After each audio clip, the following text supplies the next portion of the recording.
नमस्कार दोस्तों, गुरुकुलम डॉट मीमांसा पे आपका स्वागत है। आज मैं फिर से आ गया हूं वॉइस लेकर आप लोगों के लिए।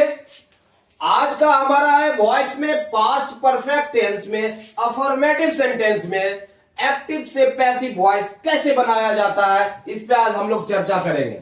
ये हमारा एक्टिव वॉइस है और ये हमारा पैसिव वॉइस का फॉर्मूला है। तो जनरली हम लोग एक एक करके समझेंगे कि एक्टिव वॉइस में क्या स्ट्रक्चर होता है पास्ट परफेक्ट में, और फिर उसको पैसिव में जब हम चेंज करते हैं तो उसका क्या स्ट्रक्चर होता है, और फिर हम इसे एग्जांपल से समझेंगे। तो चलिए आइए समझते हैं हम लोग। ये पास्ट परफेक्ट अफर्मेटिव सेंटेंस, इसका सिंपली स्ट्रक्चर क्या होता है? Subject plus head plus V3 plus object होता है।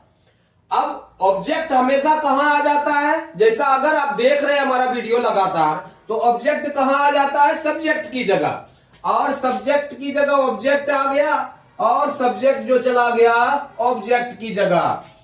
और सिंपली हेड यहां भी है तो हेड यहां भी है, लेकिन यहां पर परफेक्ट है तो इसमें बिन का प्रयोग होता है। V3 तो फिक्स है कि पैसिव वॉइस बनाना है तो V3 तो लगना ही लगना है, प्लस बाय प्लस सब्जेक्ट। अगर आप देखते आ रहे हैं तो ये समझना बहुत ही आसान है।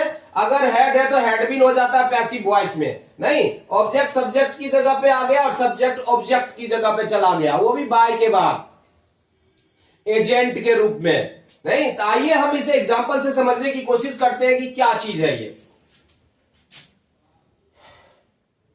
Suppose I had eaten a mango, I had eaten a mango। नहीं तो अगर इसे हम बनाएंगे तो कैसे बनेगा? तो यहां पर हमारा ऑब्जेक्ट है, ये हमारा सब्जेक्ट है, हेड है। पैसिव वॉइस में आप देख रहे हैं ऑब्जेक्ट है तो ऑब्जेक्ट को यहां ले आए, ए मैंगो, इसके साथ क्या लगना है? हेड लगना है, ए मैंगो हेड। उसके बाद बीन का प्रयोग होता है, ए मैंगो हैड बीन।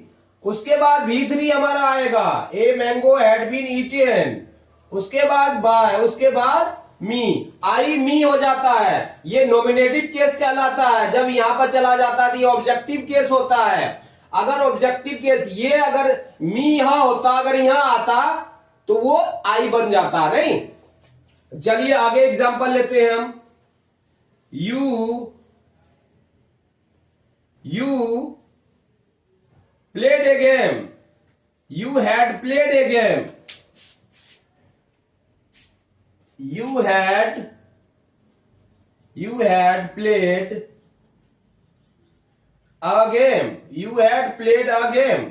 तो क्या हो जाएगा हमारा? ये हमारा ऑब्जेक्ट है, नहीं तो अगर पूछना हो कि ऑब्जेक्ट नहीं पता चल रहा कैसे पता करेंगे, तो पहले ये समझो कि वर्ब कौन सा है, और ये वर्ब क्रिया जो है प्ले है, प्ले को करने वाला कौन है? प्ले को करने वाला यू है।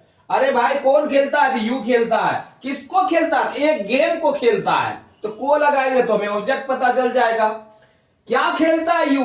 कर्ता के साथ अगर पूछेंगे कि ये क्या करता है, भाई प्ले करता, तो वर्ब पता चल जाएगा, नहीं। और वर्ब के साथ करेंगे कि ये प्ले कौन करता है, तो हमें सब्जेक्ट पता चल जाएगा, नहीं। हु लगा के अगर क्वेश्चन करते हैं तो हमें सब्जेक्ट पता चलेगा। व्हाट लगा के पता करते हैं तो हमें अगर हम को लगा के पता करते हैं कि कौन, you had played a game, तो यू किसको खेलता है? यू को लगा के क्वेश्चन करते हैं तो हमें ऑब्जेक्ट पता चल जाता है। तो चलिए आइए हम इसे लिखते हैं। ए गेम है, ए गेम हमारा ऑब्जेक्ट है, तो यहां पर हम ऑब्जेक्ट पहले लेते हैं, ए गेम। ए गेम में क्या लग जाएगा? वही हैड बीन प्लेड। यहां V3 ऑलरेडी है ही, तो बहुत ज्यादा इसमें परेशानी नहीं है। बाय, यू का यू ही होता है ऑब्जेक्टिव केस में। उसी प्रकार से हम और भी एग्जांपल लेते हैं। ही हैड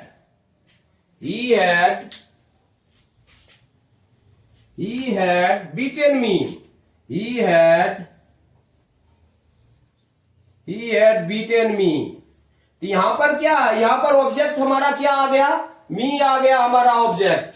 तो मी हम यहां पर ये ऑब्जेक्टिव केस में है। यहां ऑब्जेक्टिव केस से अगर नॉमिनेटिव केस में अगर आएगा नॉमिनेटिव केस ही है, लोग बोल लेते हैं क्योंकि ये सब्जेक्ट है यहाँ, तो ये जब यहां आएगा नॉमिनेटिव केस में तो आई बन जाएगा।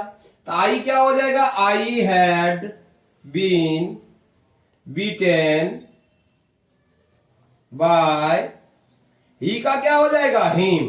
तो यहां एक फायदा ये होता है कि V3 ऑलरेडी है, वही हेड लगाना है। सिंपली क्या है, बीन है, बाय है, सब्जेक्ट को हमें ऑब्जेक्टिव केस में ले जाना होता है। आई का मी, यू का यू, ही का हिम, है ना, वी का अस, दे का देम, सिर्फ इतना ही है। बाकी तो सब अगर बना रहे तो स्ट्रक्चर क्लियर है, कोई कहीं परेशानी नहीं है।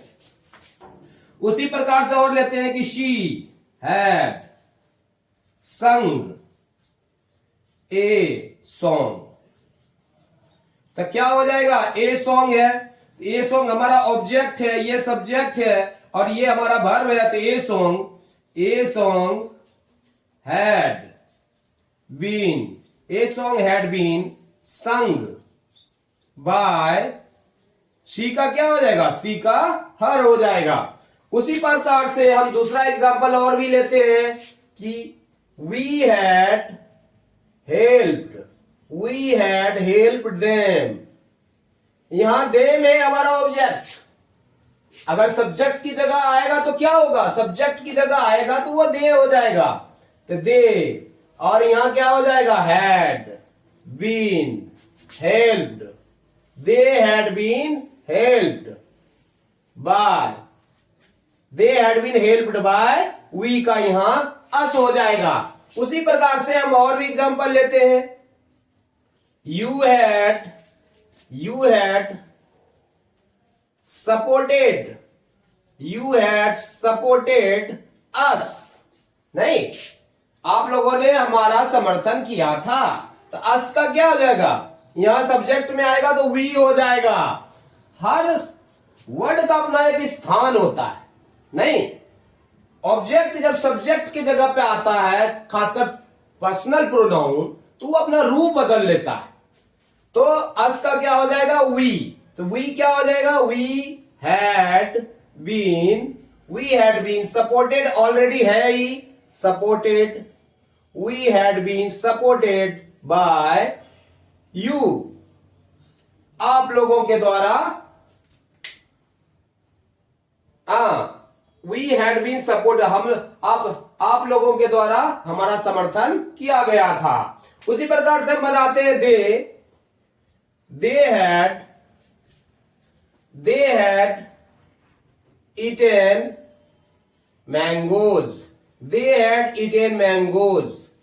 तो हमारा यहां पर क्या, मैंगोज प्लूरल में ऑब्जेक्ट, लेकिन यहां तो सिंगुलर हो या प्लूरल, हैड ही लगना है, तो बहुत ही आसान है। तो क्या हो जाएगा, mangoes had been eaten by, क्या हो जाएगा, देम। अगर नाम से रहे तो क्या होगा, राम एंड श्याम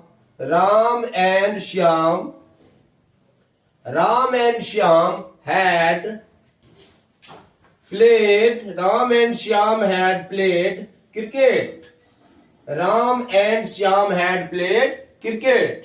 तो यहां पर क्या हो जाएगा, ये हमारा ऑब्जेक्ट है, ये हमारा सब्जेक्ट है, दो नाम सब्जेक्ट है हमारा। जब ये पैसिव वॉइस में जाएगा तो यही रह जाएगा, हमारा ऑब्जेक्ट पहले आ जाएगा क्रिकेट, क्या है, क्रिकेट, और क्रिकेट में क्या लग जाएगा, क्रिकेट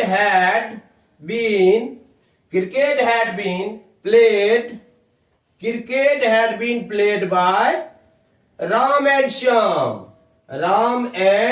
श्याम। तो आपने यह देखा कि अगर नाम रहे तो ये अगर ऑब्जेक्ट की जगह पे जाता है तो नाम ही रह जाता है, इसका रूप परिवर्तित नहीं होता है। लेकिन अगर पर्सनल प्रोनाउन है, ऑब्जेक्ट से सब्जेक्ट की जगह पे आता है या सब्जेक्ट से ऑब्जेक्ट की जगह पे जाता है तो उसका रूप परिवर्तित होता है। इसके लिए आपको केस की स्टडी करना पड़ेगा, नॉमिनेटिव केस, पसेसिव केस और ऑब्जेक्टिव केस की स्टडी करनी पड़ेगी। मैंने शुरुआत में बताया था, अगर आप शुरू से नहीं देख रहे तो आप शुरू से देखें तो पूरा समझ में आएगा आपको, कहां क्या है, वॉइस क्या होता है, इसका कैसे स्ट्रक्चर बनता है। दूसरी बात, आपको टेंस क्लियर करना पड़ेगा, अगर टेंस नहीं क्लियर है तो वॉइस समझने में बहुत ही परेशानी है आपको। तो सबसे पहले आप टेंस क्लियर कर लो। आई थिंक मुझे लगता है कि ये पूरा कॉन्सेप्ट क्लियर हो चुका है अफर्मेटिव सेंटेंस का। कहीं परेशानी नहीं है, बहुत ही सिंपल है बनाना ये। तो आप इसे प्रैक्टिस करो। मैं बार बार करता हूं, कोई भी एक वर्ड ले लो, आप उसका स्ट्रक्चर बनाओ इस प्रकार से, बार बार बनाओ आप स्ट्रक्चर, आपका कॉन्सेप्ट क्लियर हो जाएगा। जब कॉन्सेप्ट क्लियर हो गया तो किसी भी प्रकार का सेंटेंस रहेगा तो आप आसानी से बना सकते हो। आई थिंक ये पूरा क्लियर हो चुका है। अगर वीडियो आपको पसंद आया हो, अच्छा लगा हो, जरूर लाइक करें, हमारे चैनल को सब्सक्राइब करें। और इसके बाद मैं लेके आ रहा हूं पास्ट परफेक्ट टेंस में नेगेटिव सेंटेंस का पैसिव वॉइस कैसे बनता है। तब तक के लिए जय हिंद, जय भारत।